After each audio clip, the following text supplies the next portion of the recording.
Thanks so much everyone for watching. We've got an epic lineup tonight of speakers. We've got an awesome panel here. Amazing group of functional doctors, technology, activists for a leap forward in medicine. This is a great gathering. You know, our goal is to make it easy for practitioners to learn in community. There's a lot of community happening tonight. I want to say welcome to all of the communities that are watching at home. This ecosystem that has been set up by the meetup groups, we believe will be the future ecosystem of this evolved primary care network that we are looking to develop, and it all revolves around you. There's an exponential potential to the future of medicine. This is an allopathic conversion machine that we have just created. And it has exponential potential because it can be seen by 1 billion people at no extra cost. That's the beauty of the internet. Welcome to the Functional Forum from Los Angeles, California.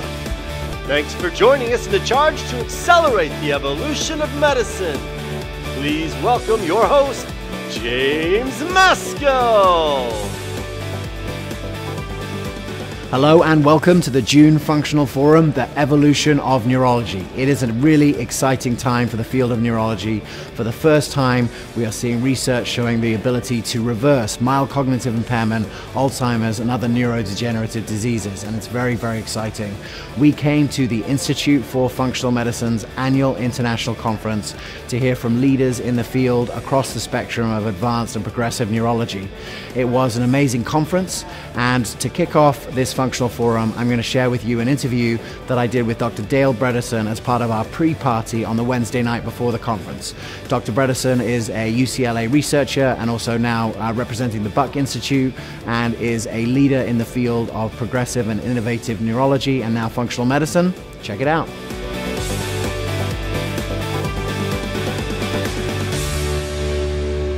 For those people who aren't totally familiar with your work, can you give sort of like a high-level overview of what you've been able to do with your protocol and your research? Right. So we've been interested for 30 years now in what is it that actually drives Alzheimer's disease. You know, we were told that Alzheimer's disease is mysterious, you can't prevent it, you can't delay it, and you can't reverse it. Well, the problem is that people have not looked at large enough data sets. So we're looking at all of the reasons, and this fits beautifully what we've been doing in the test tubes for 30 years, studying Alzheimer's and Alzheimers, our fruit fly model, all these other models. I have to say, I didn't think I would ever get back to seeing a human being again. But studying these things, what we found is that you can actually look, if you take the right series of genetic and biochemical tests, you can see why you are having cognitive decline that we call Alzheimer's disease. Immediately what you can see is Alzheimer's is not one disease. You can see very clear subtypes. So we developed an algorithm where you can now say this person has 70% type 1, 20% type 1.5, and 10% type 2, for example, or type 3, 4, 5, etc. So we can see very clear subtypes. And then you can see what to do about it. And so we started this back in 2011. We actually proposed the first comprehensive trial for early Alzheimer's, which was going to be done in Australia. And we were turned down. They said, look, you obviously don't understand how to do clinical trials because you're asking to change more than one variable. We said to the IRB, well, you obviously don't understand Alzheimer's disease because it's not a one variable disease. So we are all doing things, and they fit very much within the functional medicine realm that contribute. And we identified initially 36 different things that all contribute to the molecular pathways that lead to what we ultimately, the pathologists really call it Alzheimer's disease. But it is cognitive decline associated with a specific pathology. So we told people, look, imagine you have 36 holes in your roof. You take a drug, it covers one hole. It covers it really well, but it's only one hole. You got 35 left. You're going to have a problem. So we started telling people, look, you need to do all the holes. And when they do that, we saw unprecedented improvements, reversals in cognitive decline. We published the first 19. We have several hundred people now who are on this with unprecedented improvements, and we get these. We've had over 5,000 emails. We hear from people every week who are getting better. And what we found is that what we're doing fits in beautifully with what functional medicine is all about. So we found out what we're doing fits in beautifully with what Jeffrey and Mark and David and Sarah and all the various people who've been working all these years in functional medicine have the right approach that fits beautifully with what we've seen in the test tube over the last year. I want to just go into that for a moment, because you've got the functional medicine community here. You've got doctors like Markman Ellis II. You've got Rongan, I know, has been out to train with you and to understand what's really going on. What is it about a functional medicine doctor that makes them uniquely equipped to deliver this kind of care? Yeah, and you mentioned Markman Ellis II is a very good example. So Mark, when he's looking at what is actually causing it, he's not saying the way, if you go to an Alzheimer's clinic, what they will tell you is, you have Alzheimer's, we don't know what causes it, and it's not going to get better. We're going to give you a drug, Aricept or Namenda, which is going to make a very, very small difference, but doesn't change the trajectory. You may get a bump up, you'll continue down.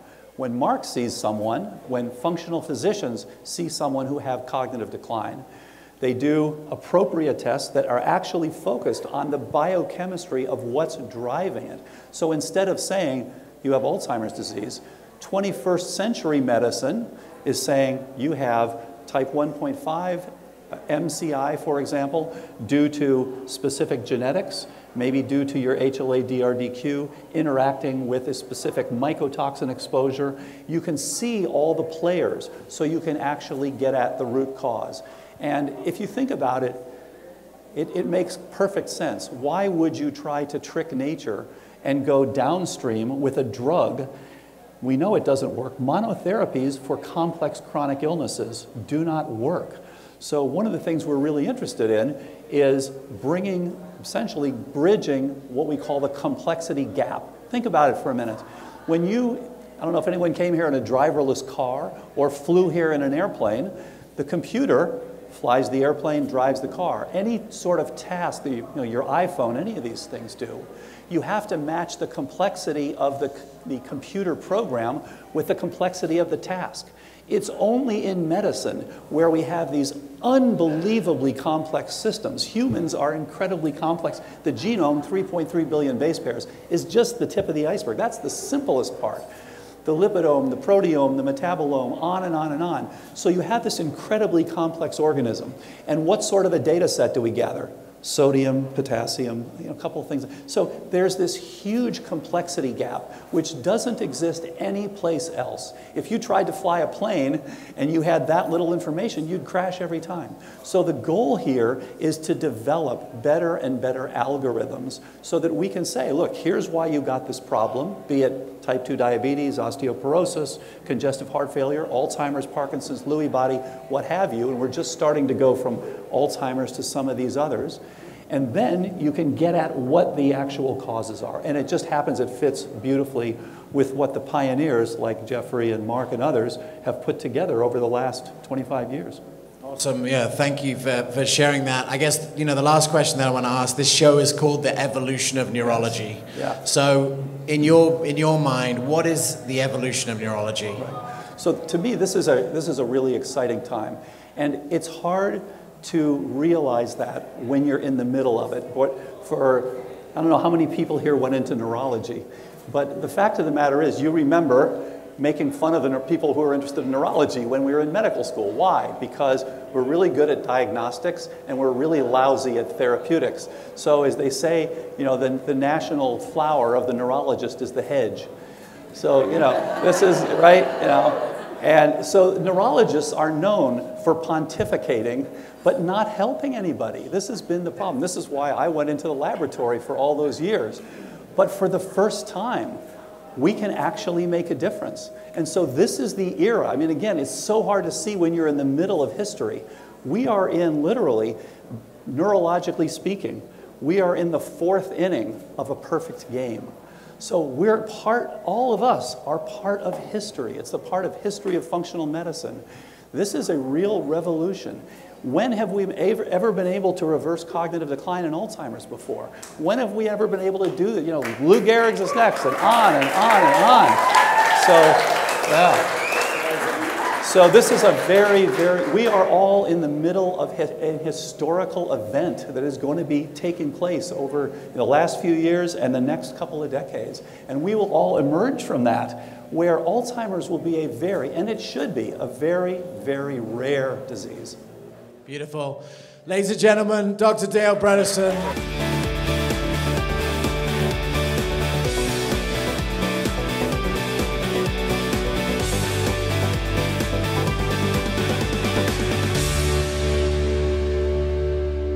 Hey everybody, Chris Kresser here with the Kresser Institute and creator of chriskresser.com and Revolution Health Radio, here with 2 simple tips for maximizing brain health. The first is to eat a nutrient-dense diet. We know that the brain needs a lot of nutrients to thrive, including B12, folate, B6, zinc, copper, magnesium, and DHA. And the best way to get those nutrients is through a diet that's rich in them. So this means organ meats, shellfish, meat, wild fruits and vegetables, nuts and seeds, and some starchy tubers. So the second tip is to spend a little bit of time in ketosis. You can do this by restricting carbohydrates, adding more fat to your diet, or even spending some time in a fasted state. So intermittent fasting, skipping breakfast, or maybe even fasting for 2 or 3 days will boost your ketone production, and the brain absolutely loves ketones. So 2 simple tips to boost your brain health. Chris Kresser with the Kresser Institute. Hi, my name is Katie Wong, and I'm a pediatrician studying functional medicine in El Dorado Hills, California. I'm having a phenomenal time here at the Dynamic Brain, and my tip for other viewers is to realize the link between the pathophysiology of Alzheimer's and common pediatric conditions like ADHD, depression, OCD, even autism. I think it's incredibly powerful as a pediatrician and empowering to realize that there's a lot we can learn through a functional medicine approach to get to the underlying causes of developmental delay and decline and treat and reverse those conditions. And that was something in my training I never realized was even possible, and I love being able to work with families and provide that to them, and hope to be able to do so and continue my journey for years to come. My name is Dr. Brian Glick, and the tip that I have for other practitioners is making sure that you take the time, invest the education on understanding pharmacogenetics for your patients. Pharmacogenetics is exceedingly important, helps me understand how my patients metabolize their medications, and by doing that, I can understand how those medications will affect their brains, their bodies, and their systems so that I can get better results over time. I find that a lot of colleagues of mine find it difficult to do the pharmacogenetics, and the reason that is it takes a lot of time to understand and do the testing, but it's well worth it, and it's definitely a benefit to the patient.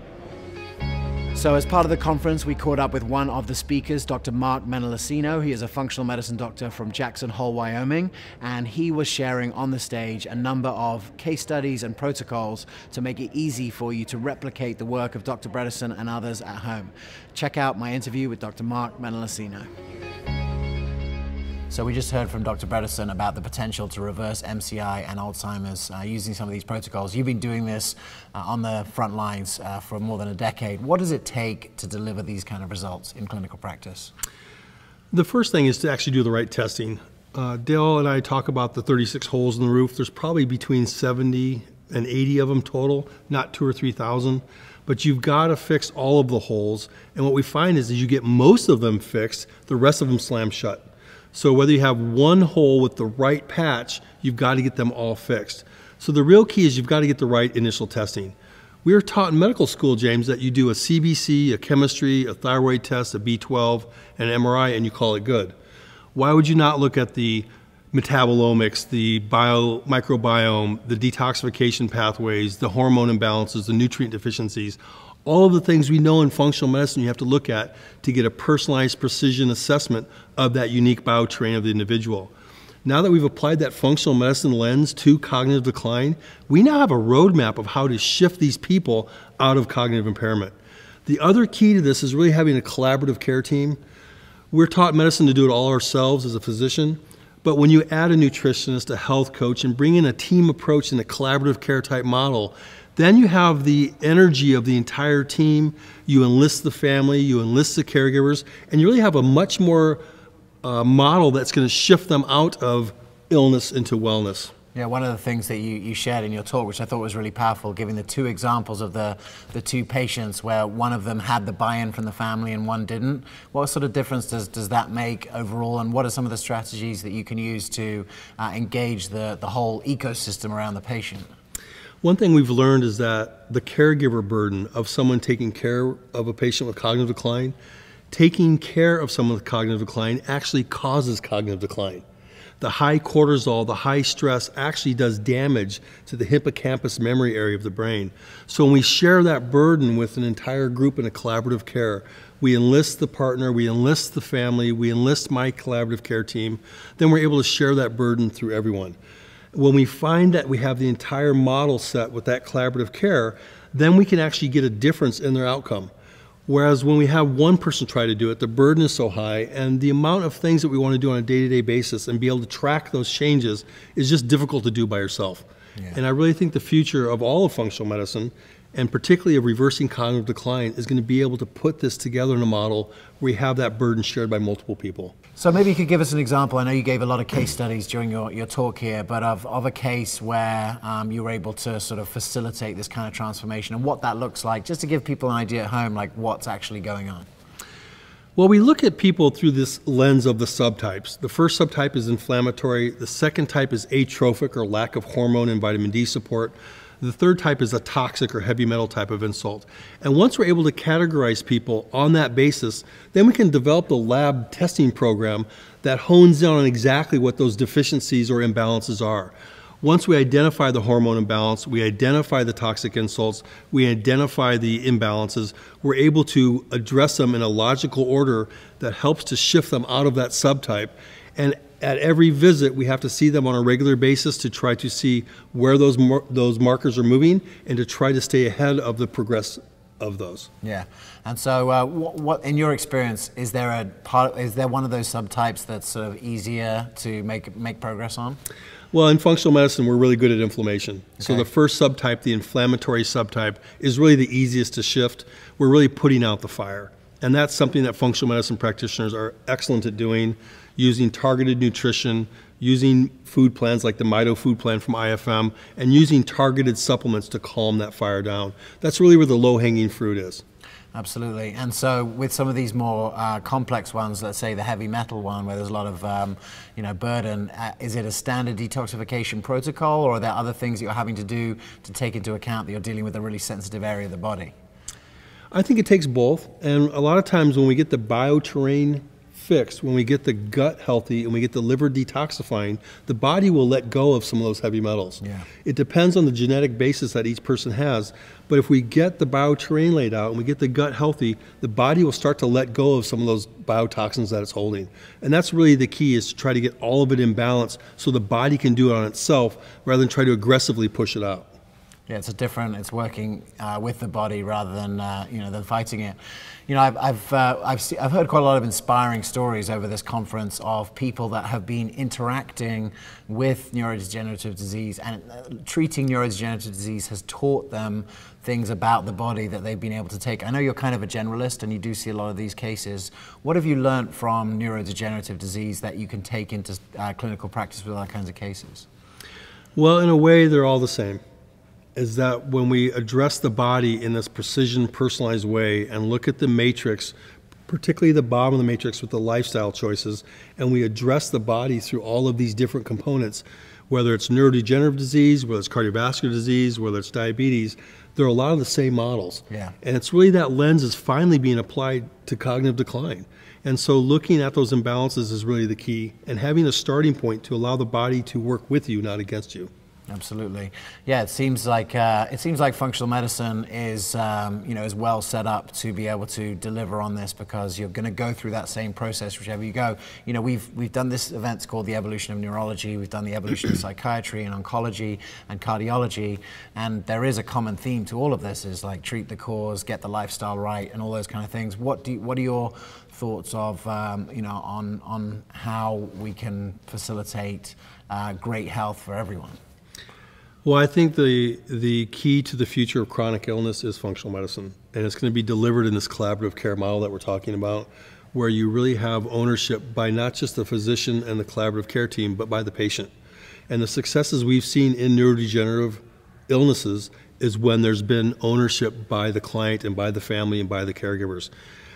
It's amazing to see people shift and to see them become self-empowered when they learn about what their body can actually do. Our job as doctors is to obtain information, to empower these people with knowledge, to help them make behavioral changes that fit their belief system on their terms. Once we meet people in that space and we share with them the tools that can actually get them from point A to point B, and they see the success, they're willing to go to the next level. And that's the relationship, that therapeutic partnership that really functional medicine does the best. And what tips do you have for practitioners who are dealing with patients where, you know, the mild cognitive impairment is leading to problems with, let's say, patient compliance? I think that's probably the toughest part in all of medicine is patient compliance.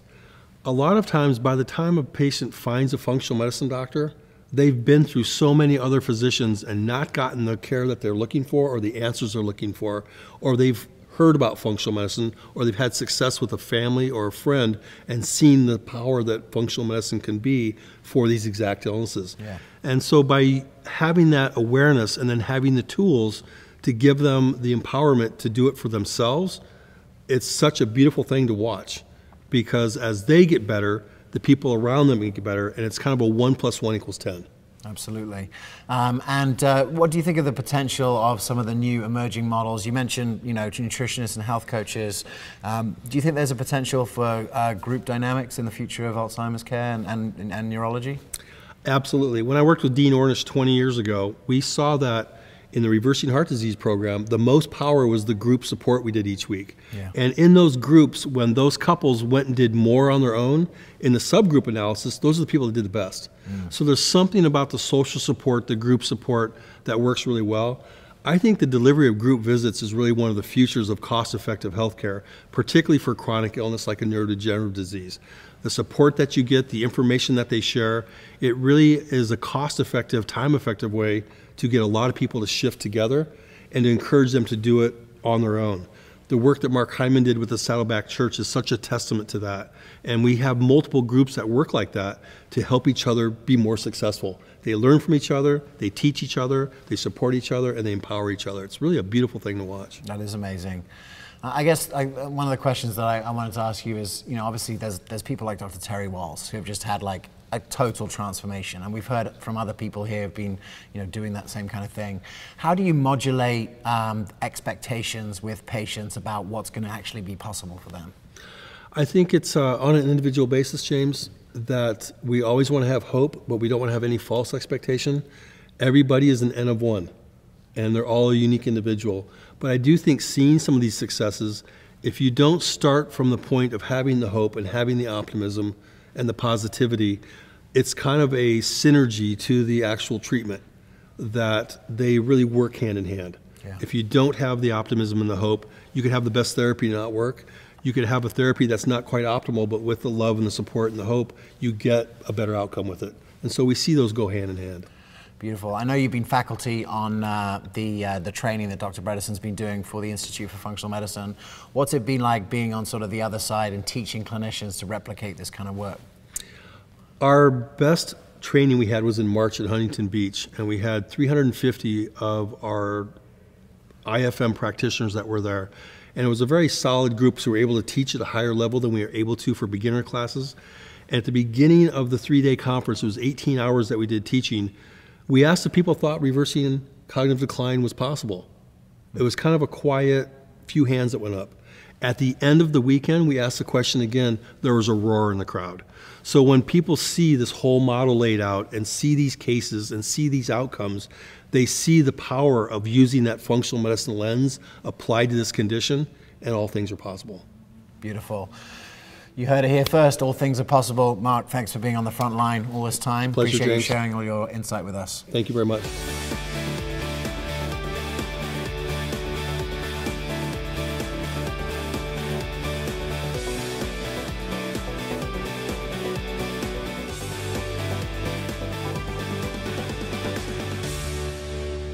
Six years ago, my husband was diagnosed with MS. This seemed to come out of the blue. He seemed healthy to me, and I was shocked. And yet we found ourselves in the neurologist's office being told that he would need to use daily injected immune suppressive medications to prevent decline. I was terrified, and I knew that fear would fuel the illness. So I focused on letting go, surrendering, and allowing myself to experience the vulnerability of this diagnosis. When that happened, something changed in me. I realized for the first time that I didn't believe in the conventional medicine approach to chronic illness. The way that I'd been trained and the way that I'd been practicing, when it came down to it, I couldn't rely on it or trust in it to care for my husband. I have always been open-minded, and I knew intuitively that nutrition was important and mind-body medicine was powerful. And when the neurologist said these things didn't matter in the course of his illness, I knew that we needed to go elsewhere. I started studying, I studied extensively, and I found Terry Wall's protocol online, and we got started. It was really basic: nutrition, yoga, and meditation, but the results were profound. He recovered within a few weeks. His symptoms completely resolved, never to return.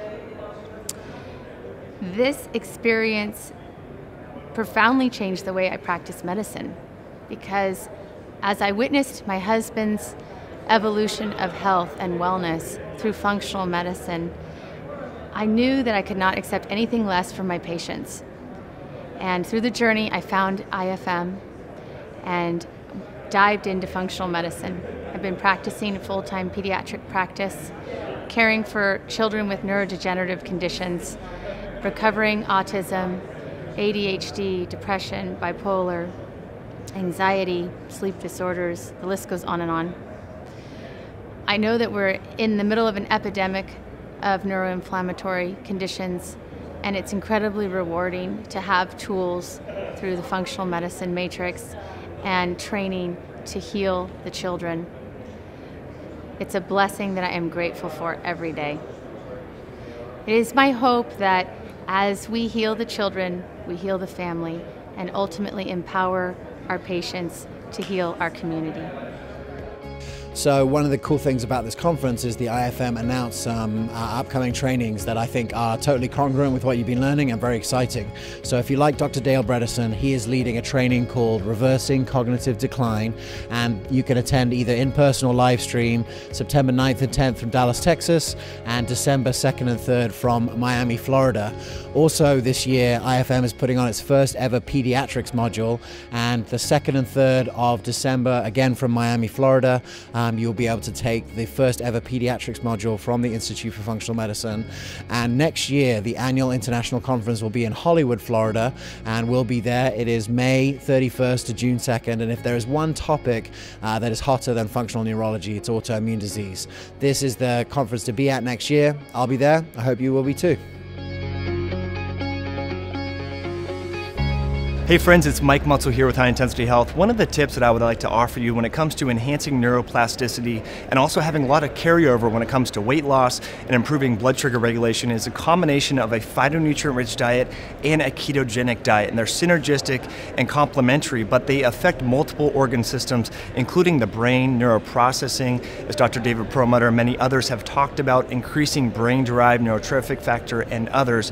So the combination, again, of a lot of phytonutrients within the diet, along with a low carbohydrate, specifically low sugar and low processed carbohydrate diet, and intermittent fasting can really help to optimize the health of the microbiome and improve cognition and neuroplasticity, memory, and mental performance.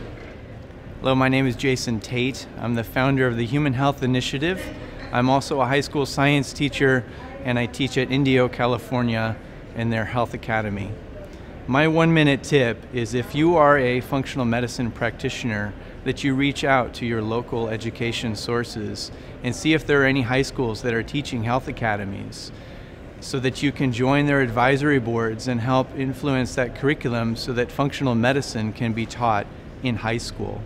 I'm doing it at my school, and that's my 1-minute tip, that you're never too young to start learning about functional medicine.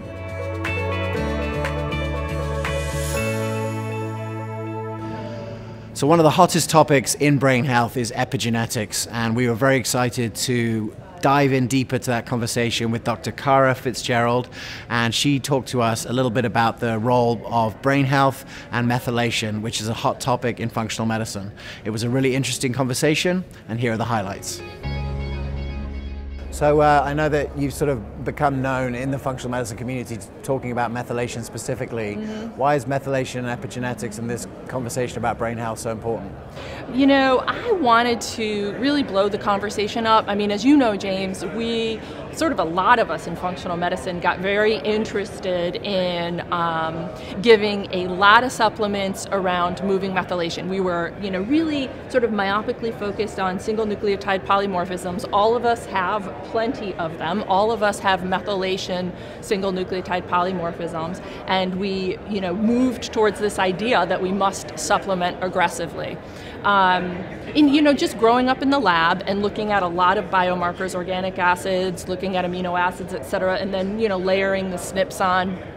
You know, it seemed like that was a fair direction. I wasn't seeing the turnaround perhaps that I expected. So that was one piece that shifted me. And then the second piece that shifted me was the fact that epigenetic data is booming. I mean, there is so much research coming down the pike. Daily there are new studies released. And what we're seeing now is that we don't want to just push methylation forward. We don't want to turn the volume up with all of these methyl donors at aggressive doses for very long term.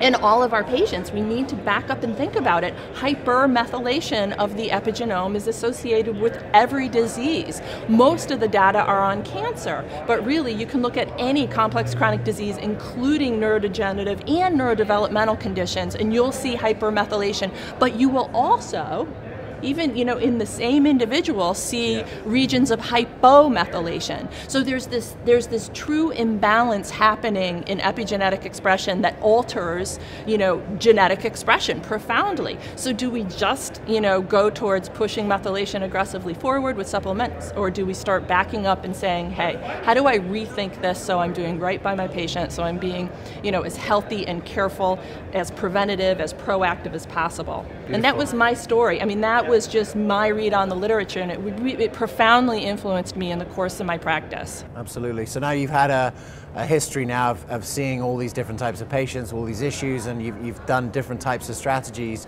You know, as we start to, as sort of like the concepts kind of mature, what do you think is like a responsible way for practitioners at home to understand methylation and to support the patient's methylation in a way that's sustainable? Absolutely. That's a great question. So, you know, there's a reason why Bredesen has chosen the Institute for Functional Medicine to really start to unfold this incredible work that he's doing. You know, it's us he wants to teach his model to. And in my read and in my research, what he's doing, this holistic functional approach where we're looking at the whole being, the being in their environment, where we're leaning on the matrix, we're using all of these really important, you know, casting a wide net, using all of these tools, that has the best chance for supporting healthy methylation expression. So beyond just single nucleotide polymorphisms, beyond the supplements, not that those things are bad and need to be completely eliminated from our thinking as clinicians, we just need to back up. Do you want me to talk about a couple of them? Because we're talking about all these big pictures. Yeah.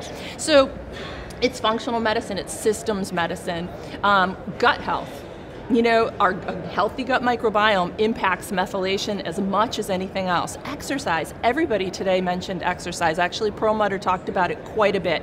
That is clearly demonstrative to modulate favorably epigenetic expression. Sufficient sleep, mitochondrial health, all these mitochondrial intermediates absolutely regulate methylation, epigenetic methylation, and demethylation. You know, we actually clean the methylation marks off of the epigenome sometimes, you know, and just sort of clean the DNA, as it were. It's really cool, and mitochondria are key in that. You know, good diet, of course, really good diet. We want to be low glycemic. We can think about, you know, intermittent fasting, as you guys have talked about a lot. We can think about generating some ketones. Certainly the Mediterranean diet appears to be really healthy in this arena. Again, doctors today mentioning that.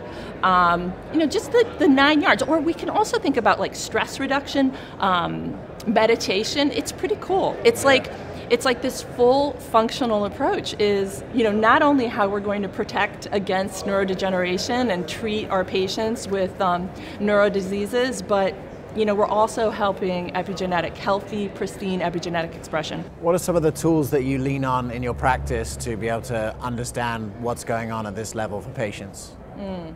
Well, coming from a laboratory background, I do think that there's a place for labs. I do organic acids on a lot of patients. I like to investigate the microbiome, so I do stool analysis. Maybe I'll look at, the oral microbiome, the genitourinary microbiome, et cetera. I'm looking at amino acids. I do our standard labs. I look for evidence of inflammation, oxidative stress, et cetera. I do use supplements when I see evidence of deficiency. I look for toxins as well. Most people have some evidence of certainly metallotoxins. We see mercury pretty commonly, arsenic pretty commonly, lead, et cetera. Those have to be rectified. Making sure their nutrients are balanced, making sure they're detoxing well, all of these things kind of come together to really allow us to support healthy epigenetic expression. And I know part of the naturopathic tradition and the functional medicine tradition is the serious intake process. Yeah. Are there things that Sure. pop up in an intake that will give you a twinge to say, okay, look, I need to look into it a bit deeper with this patient? Yeah, absolutely. Absolutely. That's a great question. So yes, I as an ND and as a functional medicine doc do a, long intake. And my first office visit with patients is 2 hours. So I'm looking really, really carefully.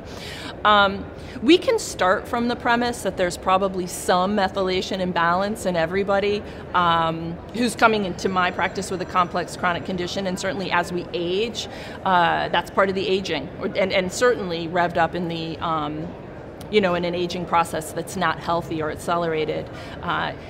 We can look at history of miscarriage, we can look at, mental health, we can look at history or family history of cancers. We can look at evidence of immune dysfunction, so autoimmunity, allergic disease, and again, neuro conditions. Are we seeing any neurodevelopmental stuff, either in the individual in front of me or in their family history? Are we seeing neurodegenerative stuff? Cardiovascular disease. I mean, it actually really, the list is long. Yeah. But certainly, if we're talking about sort of the classically recognized methylation issues, when we see miscarriages, history, or difficulty with conceiving or fertility, when we see, mental health, I would say those might be some of the big ones that would flag us. But honestly, you guys, we need to be considering it in the gamut, in what I've just really outlined. Absolutely. Well, look, I really appreciate you coming to share, and for those of you who are watching, you can find out a lot more about Dr. Fitzgerald with her work. She has a blog and a lot of content coming out all the time. I know the IFM shares a lot of your content out there that you're making. Yep. Find out a lot more about methylation. This is a serious issue. It's affecting a lot of chronic diseases. It seems like even though this is a neurology conference, you're going to see improvements in all kinds of patients with all kinds of symptoms if you can work out how to regulate this effectively. Absolutely, no doubt about it. And are there foods that are naturally balancing rather than upregulating and downregulating, but moving? What are some of the foods? Well, so first of all, we do want a diet that has a healthy complement of methyl donors. We really do.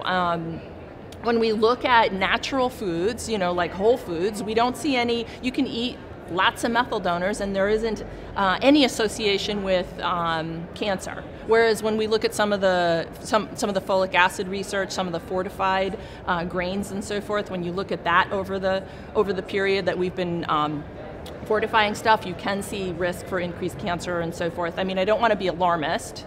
The trend is small, but cereal. Move on to whole foods. So we do want a rich methyl donor diet, and we can do that through, liver and our greens, and we can do it through all sorts of seeds. But there's this whole arsenal of what we're calling methylation adaptogens. There's this whole cool body of research that we're excited about, and these are guys that actually have the ability to adaptogenically balance. A major beautiful one, which you use in your practice already, is curcumin. Curcumin is a wonderful methylation adaptogen. It can inhibit hypermethylation, and so some of those genes, those really important genes that are shut down, it can liberate expression again, and then in some of the ones that are turned on, it can turn them off. So curcumin is a major one. All, many of the flavonoids, so sulforaphane, resveratrol, rosmarinic acid, luteolin, quercetin, etc., EGCG, we just want rich, robust amounts of these players in our diet, and the data around them, the research around them is so cool, so interesting. That's really great, and I appreciate you sharing that, because ultimately, it can seem like quite an intimidating topic, I think, but at the end of the day, a lot of the recommendations that you're going to be making are probably in line with the kind of things you've been doing anyway, and so that makes it, makes it very attractive. Well, thank you so much for sharing your wisdom with the community, and if you will look forward to catching up with many more of the IFM faculty and IFM community here at the conference. All right. Thanks, Cara. Absolutely, my pleasure.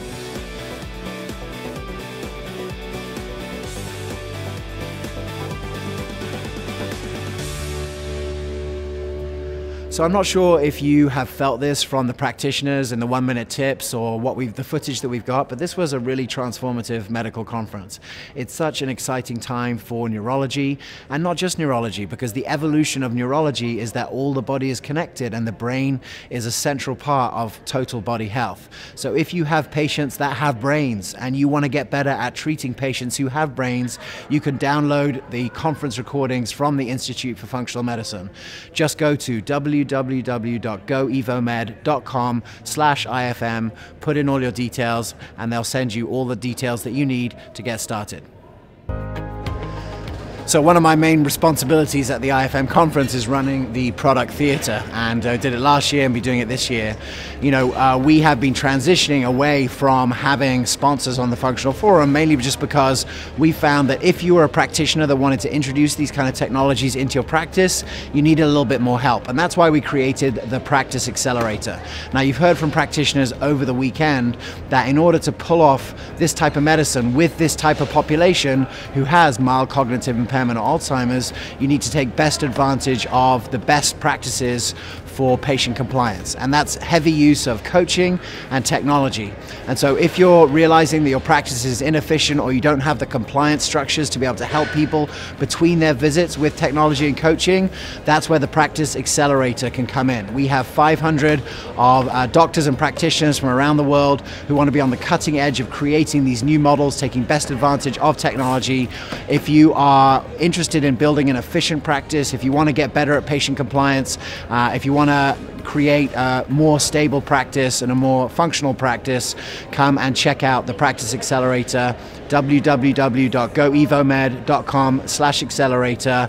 It is the only practice management company that's endorsed by the Institute for Functional Medicine. We've been signing people up here, and we'd love to have you join our community. Check it out at the link below. Hi, I'm Peter Michael Stone, functional medicine family physician. So what is the thing you can do the very next time you go into the room? Pull out your cell phone camera, put it on camera, and have the patient stick their tongue out at you, just like this.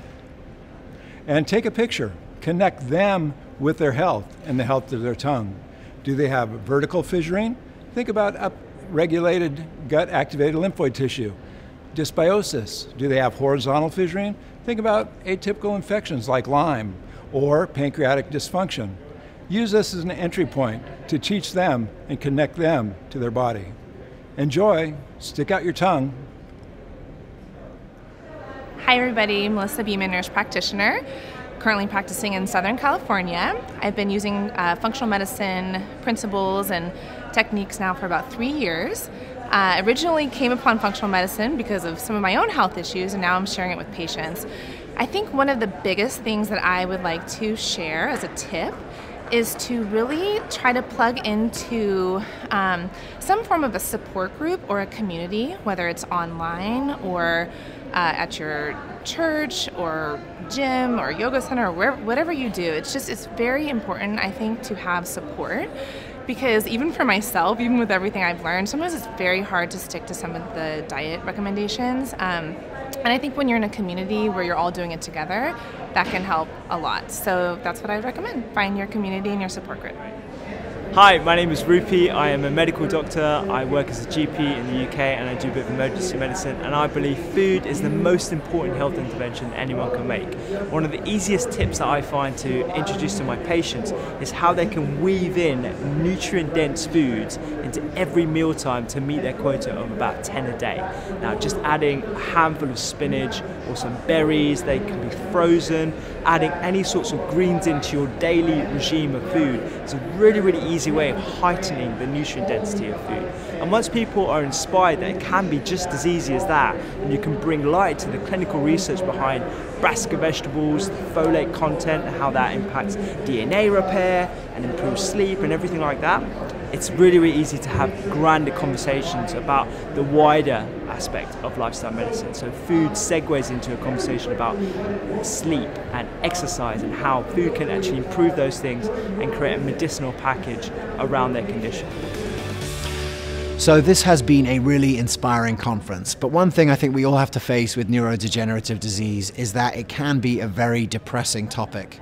And one of the things that I've had the opportunity to do in the last few years is to meet people who, as a result of a neurodegenerative disease, have changed their life completely. And these stories are really inspiring and really powerful. And so we want to share some of these stories with you, both from the event that we did on the night before the Functional Forum, the live event, and also from at the conference. So here are a few stories from people in the ecosystem whose lives have been transformed by neurodegenerative disease and are living big and doing amazing things in the world. I think you'll really appreciate it. Enjoy. So I want to introduce you to 2 or 3 people tonight, maybe 4, maybe 5, whose lives have changed as a result of a neurodegenerative disease and have changed their life for the benefit of themselves and for mankind. So first up, the unstoppable Dr. Terry Walls. All right, we'll see if this is still working. So 10 years ago, I thought I knew what life had in store for me. I had progressive MS. I could not stand. I'd struggled to walk 10 feet. I could not sit up. I had a tilt-recline wheelchair. I was beginning to have a lot of problems with brain fog. I was losing my keys, my phone. I had to replace my phone 3 times, my smart keys 3 times. I had intractable occipital neuralgia that was getting more and more difficult to control. I needed to take Solumedrol and pain clinic injections. I was now up to 5 days of Solumedrol. And life was very, very grim. That summer, I'd been experimenting with supplements. I had been following the paleo diet that had slowed my decline, but I was still declining. I then discovered the Institute for Functional Medicine. I took that course on neuroprotection, which, by the way, is really tough when you have brain fog. And I had a longer list of supplements that I added. I also discovered electrical stimulation of muscles, and I started doing that, which, by the way, hurts like hell. But I had completely accepted that there was no recovery possible with progressive MS. And so I was going to do everything that I possibly could, which included stimulating my muscles with current enough that I was sweating from pain. While I was doing that, an hour on and then an hour off, and an hour on, an hour off, through all of my waking time. And then I had this big aha moment where I redesigned my diet with the supplements in mind to refocus my paleo diet, as you guys will hear about the Magic 9. And then, to my surprise, I could sit up. And then, to my surprise, I could walk with a cane, and then I could walk without a cane. And you know, one of the things that happens when you have progressive MS is you just take one day at a time. And so I was taking one day at a time. I'm walking around the block, still taking life one day at a time. And I decided to ride my bike.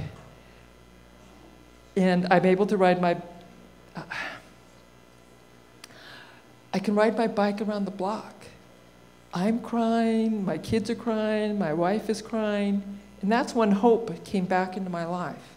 Because it's like, clearly my neurologist has no idea, conventional medicine has no idea, and who knows what might be possible with progressive MS. Maybe I really could recover.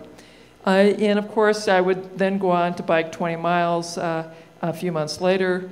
and I continue to recover, and I change how I practice medicine. And then my chair of medicine calls me and says, you got to do a case report. So I salute and do the case report. And then he calls me back and says, now I want you to change the focus of your research, which had been studying secondary data analysis and diagnostic error. And he said, I'll help you get some clinical mentors. You're going to start testing whether or not your protocol can help others with progressive MS.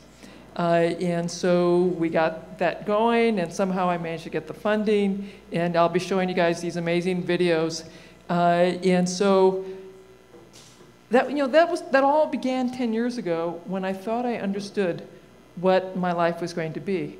But as it turned out, that was the most powerful gift I've ever been given, because I had to get that disabled to be willing to relearn all that basic science and relearn everything and re-understand what is possible and re-understand how to take care of people and reimagine my purpose in life. Now, my purpose in life is to tell people, if I can come back from being so disabled that I could not sit up, that it was a struggle to walk, that I was having brain fog, that I had intractable pain, to having a full and vigorous life where I'm not quite athletic, but biking 20 miles is not bad, that they could come back too.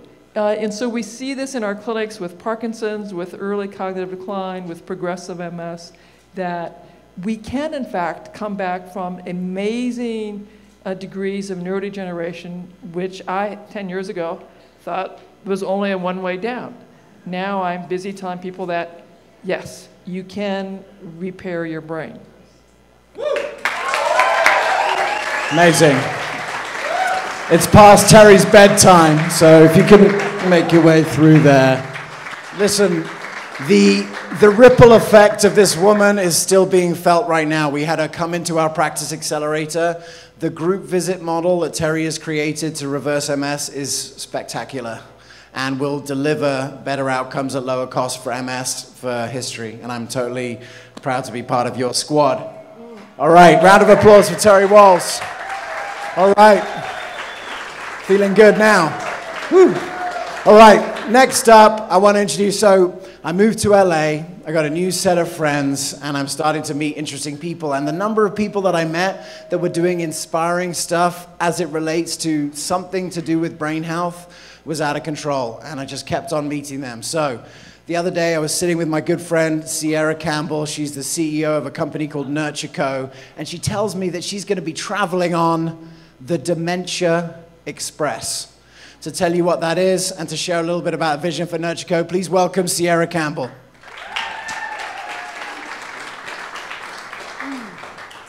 Well, the Dementia Express is actually changingaging.org, and our tour is called Disrupt Dementia. I have been working with seniors for 21 years. This is my 21st year, and I began after a car accident where I fractured all of my cervical vertebrae. And I had to learn to walk again. So literally, after about 3 years of getting back on my feet, I had stage 3 ovarian cancer. And I kind of woke up one day and realized nothing in Western medicine is really working. And the best medicine has been my breath. And I had been taking yoga and pranayama and studying with teachers that were literally giving me practices that empowered me to feel better. And I took them immediately into the nursing home because I've been working in them since I was 16. And the power of teaching an elderly woman how to breathe blew me away because she told 50 people within 24 hours. And that kind of snowballed into this effect for me where I not only had one-to-one clients, but then I began to create a home care agency at 21. And now I have the opportunity to teach caregivers all over the world via technology, mindfulness-based compassionate care. And we start from the basis of what is your superpower? That's kind of our basis of our curriculum. So I invite you each to understand what your superpower is right now in this moment, and before you leave tonight, share with somebody here what your superpower is and how you cultivate that in your life. Because people with dementia have exponential superpowers. And we have so much to learn from them. And 16 to 22-year-olds have a lot to learn from our elders. So Thank you all for being here and for not going to Grateful Dead tonight, but for being here. And thank you. Thank you, James. Inspiring people in abundance in Los Angeles. Where's Maya? Maya? Where are you, Maya? You're in the back. You got to sit in the front, VIP. Come on. All right, so one more LA friend that I want to introduce to you. If those of you are from New York, you might have heard of the Global Citizen Festival. It's a massive 75,000 person concert in Central Park. You can't buy a ticket. You have to earn a ticket by doing good stuff in the world. A friend of mine from West Side of LA was a co-creator of that, has created an organization called Peak Mind. Here to share with you a little bit about that journey. Please welcome my friend Michael Trainer. Thank you, James. Terry, it's an honor to hear you speak. I've been on a journey for the last few years since my father was diagnosed with dementia. I've been going down the rabbit hole to try to figure out how to support him. But my journey with holistic wellness actually started when I was 19. I lived in Sri Lanka, just south of India, and I had the honor of studying with a traditional healer, seventh generational healer, who taught an aspect of Ayurvedic medicine called Bhutavidya. And short form version of that story is that there's no word for privacy in Sri Lanka. There's no word for possession. So you exist literally in relation to the whole. And the strength of that whole is your strength. And so part of the medicinal tradition I was shown was our health is inextricably linked to each other. And so for many years I worked to try to figure out how to apply that knowledge and to bring awareness to issues that were often shuffled under the rug. That started around issues affecting the extreme poor. We wanted to move away from what I call poverty porn, seeing children in Africa with distended bellies and asking for a cup of coffee, and instead create a movement of hope and inspiration. And so we launched a music festival called Global Citizen Festival, which happens annually on the Great Lawn in Central Park. People get their tickets based on their social activism. We have everyone from Jay-Z, Beyonce, Neil Young, on down, and we leverage the stage to bring world leaders on stage to make declarative commitments on behalf of the world's poor. And year one, we were able to secure $1.3 billion in new commitments. So, thank you.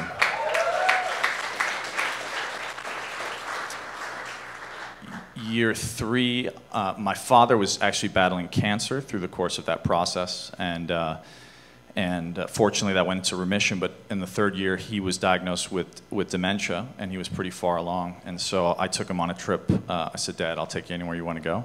And being the humble man he was, he wouldn't ask me to take him anywhere. So I eventually took him to South Africa, and on that journey decided I would go and figure out how to support him with his brain health. And I'm not a doctor, but for the last few years I've been in inquiry with some of the people who are the experts in the field, including Dr. Mark Hyman, and actually wound up launching my company, Peak Mind, with His Holiness the Dalai Lama on his 80th birthday in an effort to bring more awareness around meditation to underserved communities. So talked to folks like Common and Usher and thought, you know, Deepak may not resonate on the south side of Chicago, but Common and Usher do.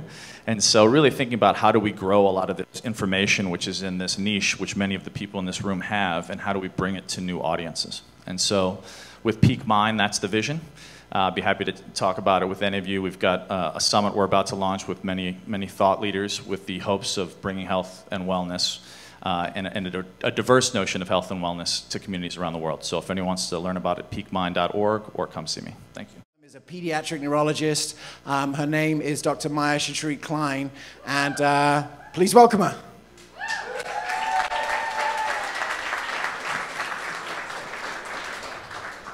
So when James asked me if I would come and speak here, he said, "I think you should give a talk. The future of neurology is female." And I was like, no, you know, I wrote this book called The Dirt Cure. I'm going to say the future of neurology is like dirty. But I thought about it, and I actually realized that the two are really deeply connected. So really the future of neurology and our future is actually related to our connection to nature and to, you know, Mother Earth. And I think that what we've been trying to do is tame and control and suppress this kind of wild creative force. because we're really scared of things that we can't control and things that are unpredictable. But actually, that wild force is what creates biodiversity, and that's what our bodies and our brains need to be healthy. So instead of considering ourselves as adversaries with adversaries against germs, against our disease, against our bodies, against nature, what we really want to do is consider ourselves as allies with the natural world. And so a few of the things that I looked at to talk about, well, what is the future of neurology and how is it related to, you know, dirt and the planet, were something like psychobiotics, right, which are now very big. So looking at things like organisms that come from the soil, like Mycobacterium vaccae, which are actually changing appetite or circadian rhythm or cognition and making people smarter, making people calmer, and making people less anxious and sleep better and all of those things. Another thing is actually things like cannabis and psilocybins, that we're looking at all these plants that we thought were bad, we thought we needed to control, and it turns out that cannabis is not only, you know, treating things like intractable seizures and spasticity in MS, but also we're learning now that it's reducing deaths from drug overdose, right? I don't know if everyone's seen that, but opiate overdose has gone down by 33% in states that legalize cannabis. That's huge. And yeah. So, and psilocybins, we're learning, can treat things like PTSD and OCD, and there are a lot of studies going on in academic centers now that are looking at these, you know, what we consider to be drugs and illegal, and we should, you know, separate ourselves from them, and it turns out that they're really therapeutic and medicinal because, you know, when they're used properly, we really have the opportunity to heal. And then finally, you know, we don't have to just use things that are controversial, but I think the future of neurology is really also in nature, because we're learning that thing. Who's heard of forest bathing? Anybody? So in Japan, there's this concept of Shinrin-yoku, which you go immerse yourself in the beauty of the forest. And it turns out that that reduces your cortisol levels, it reduces your inflammation, it boosts your anti-cancer proteins and your natural killer cells. It makes you sleep better, it improves your executive function. I don't really know of any drug out there that can do that, but go out and like hang out in the forest, hug a tree, sit on the ground, pick up some dirt, and actually I think that's really like the future of neurology and of our health. What a great group. Thank you so much to everyone who participated in that. All right, so let's go on to the next slide, Kenny. I want to just talk for a moment about this elephant in the room, which is social isolation and community. And one of the proudest things that we've been able to do this year at the Evolution of Medicine is to, is to really talk about what could happen here. Next slide, Kenny. So, this has been a bit of a mantra for us, is to build locally and spread globally, because the Functional Forum meetup groups are doing exactly that. Kenny, next slide. So, and one more. So the Functional Forum, you can go to meetup.functionalforum to start your meetup and to set it up. At this moment, we have 450 registered meetups worldwide. So we're very, very excited to see practitioners getting together once a month. As I said before, like if we're going to go from being the weird doctors to the cool doctors, we should not be afraid to get into a room with other doctors and really build community. And those doctors that are building community are realizing it's not that weird. It is the future of health creation and practitioners getting together.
is really probably the proudest thing that we've done at the Functional Forum is build the meetups. To anyone who's built one, who started one, thank you so much for being part of the community.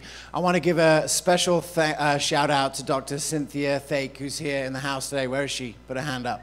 There she is, Cynthia. She's a cardiologist from Glendale.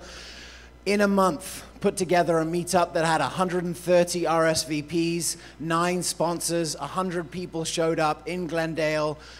We'd never even spoken until tonight, just did it. And that is the opportunity. What's really exciting about the Functional Forum, what's happening now, is that the sponsors, the supplement companies and the lab companies are realizing it's super valuable to be in front of these practitioners once a month. So we're looking to really connect the functional medicine community and bring them together, and the sponsors that benefit the most from this community growing, and continue to build the meetup. So I'm going to be the guest of honor at my own event on Tuesday, which is going to be a bit weird, but totally awesome. All right, next slide, Kenny. So hopefully you guys heard about this. I shared it with you today, but it's a big announcement and why we wanted to do this event tonight. So, you know, one of the things that I think that we, you know, from having awesome friends in LA, start to think a little bit bigger. What could we do? Like, it's awesome that you guys are doing functional medicine in your communities and helping people. But ultimately, I want to really think about the transformation of worldwide healthcare. And what that's going to really take is to show that functional medicine can actually do something at scale. And so 2 years ago, I did my TEDx talk in Guernsey. And Guernsey is a tiny island between England and France. And they have 3 major things going for them that I think could make them a transformative power in the future of medicine. 1, 60,000 population. Right? So we're dealing with a population that's very manageable. You know, 60,000 population could be the total population of a big pediatric group in America, right? So 60,000 population is manageable. Second, a single layer of bureaucracy.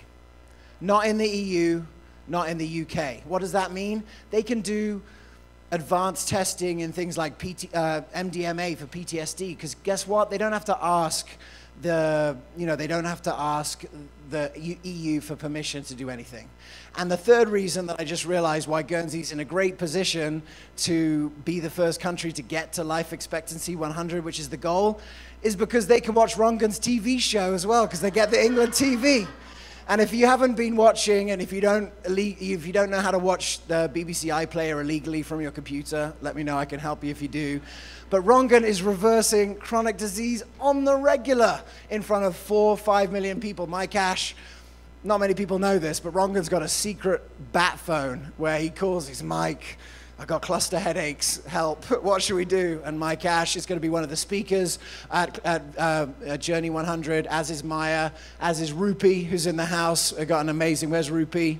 Rupi, the Doctor's Kitchen, following on Instagram. He makes a mean curry and a lot of other awesome stuff. But we're going over to, you know, on the 30th of June.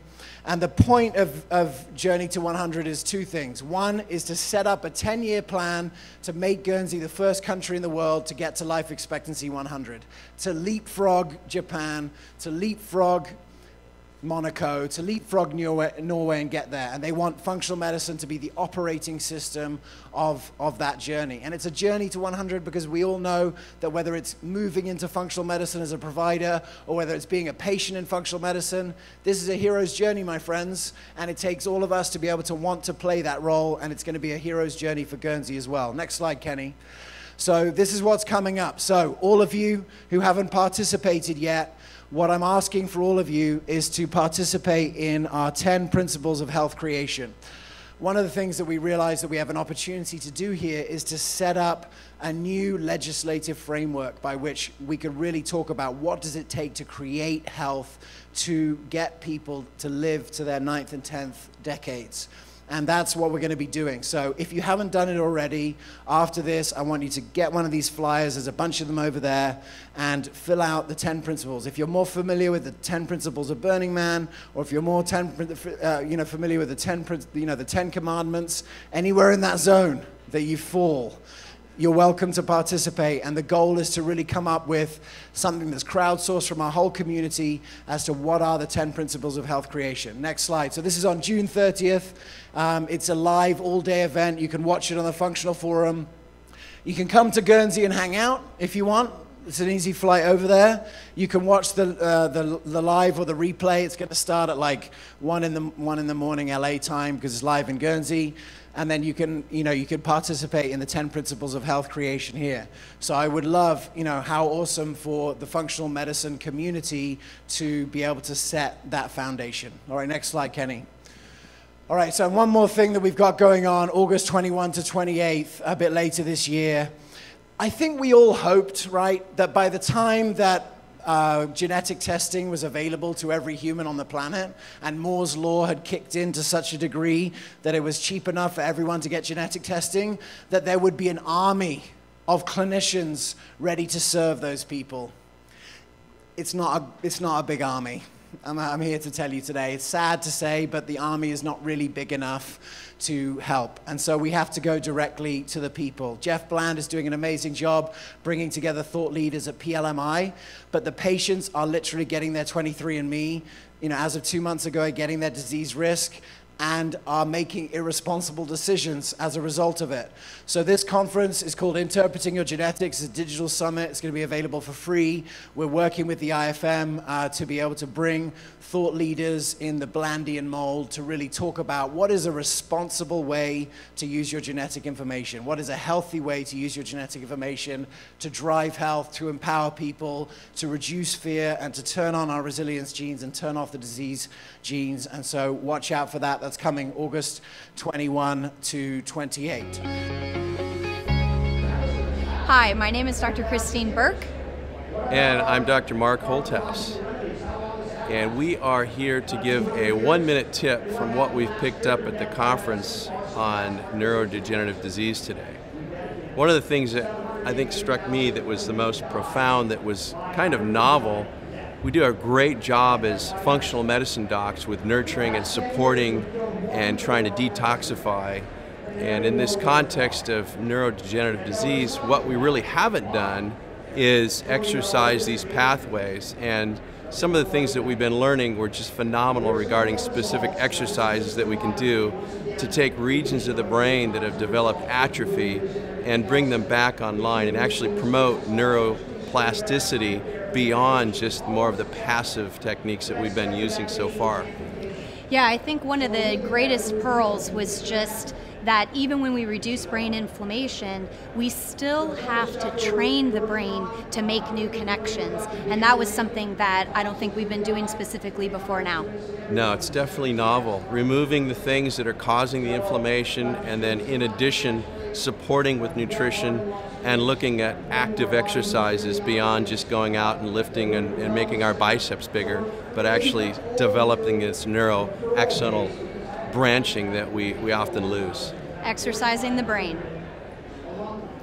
There's a patient in your town looking for a functional doctor.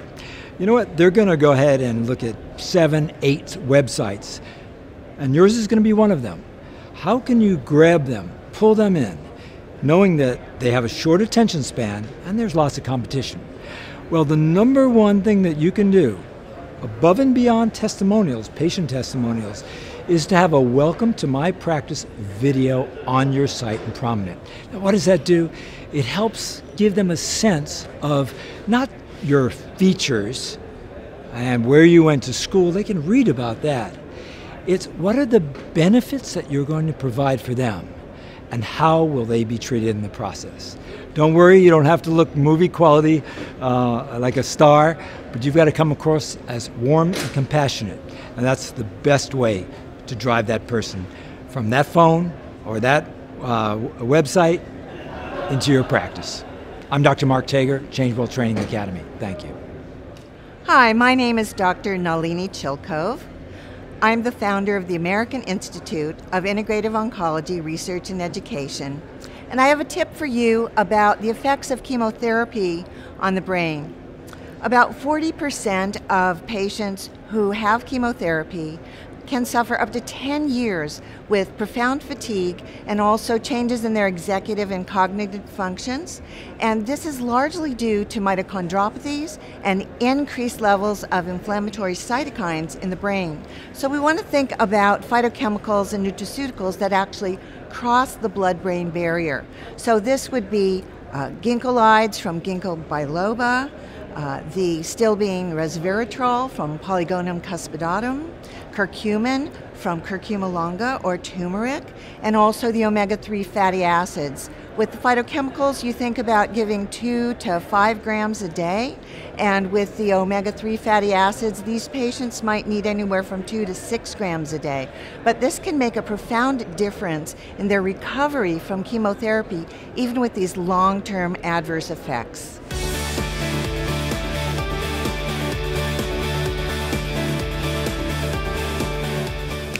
David Hasse in the house, high five.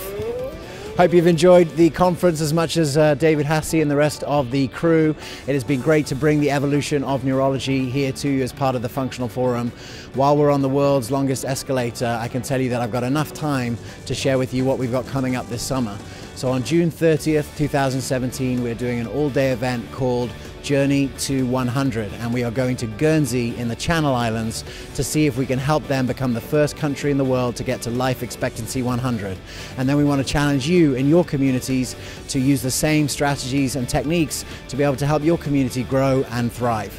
It has been such a pleasure to be here at the conference. Thank you so much for joining us, and we'll see you next time.